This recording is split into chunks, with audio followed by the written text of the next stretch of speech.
Est-ce que tu peux nous dire comment tu as adhéré à la CGT, s'il te plaît? Alors, j'ai adhéré à la CGT il y a déjà quelques années. Quand j'ai réclamé les droits que peut avoir chaque fonctionnaire quand je suis arrivé à la direction générale des impôts pour faire un congé formation qui m'a été refusé.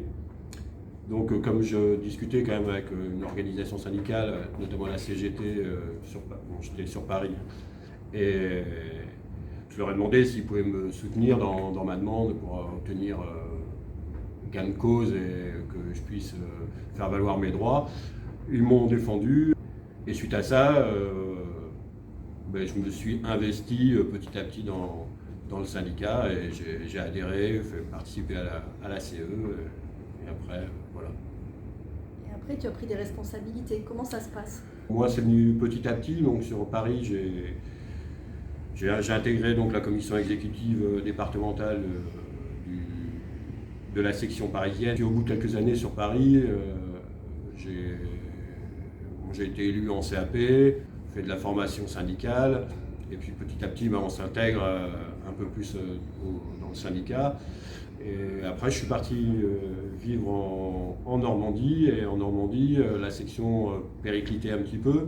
J'avais un petit peu d'expérience en CE sur Paris. Je suis resté 1 an pour connaître un petit peu la section, puis après je me suis proposé pour être secrétaire. Je suis devenu secrétaire. C'est quoi une CE? La commission exécutive, en fait, c'est l'organe pour nous décisionnaires du syndicat. Est-ce que tu peux nous expliquer pourquoi on doit être content de payer des impôts?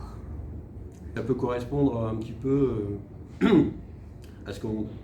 à l'idée qu'on peut se faire de liberté, égalité, fraternité.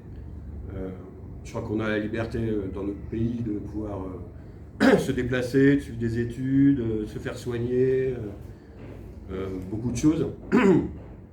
Et cette liberté, on l'a parce qu'il y a une certaine égalité.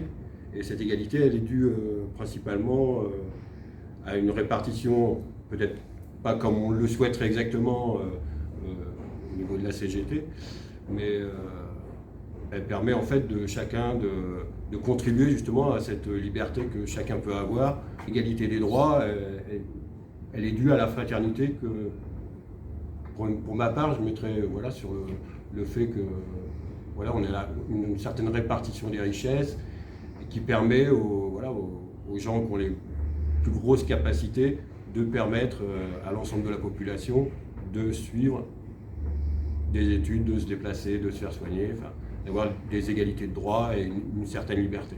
Ce que tu veux dire, c'est que les impôts permettent une redistribution des richesses pour qu'on puisse tous accéder à un service public de qualité. Oui, c'est tout à fait ça. Ouais. Si tu avais un vœu pour changer le monde du travail, ce serait que chacun puisse, que chacun s'épanouisse le plus au travail, qu'il puisse vivre de son travail. Et c'est surtout que ça ne soit pas une contrainte. Principalement, c'est ça.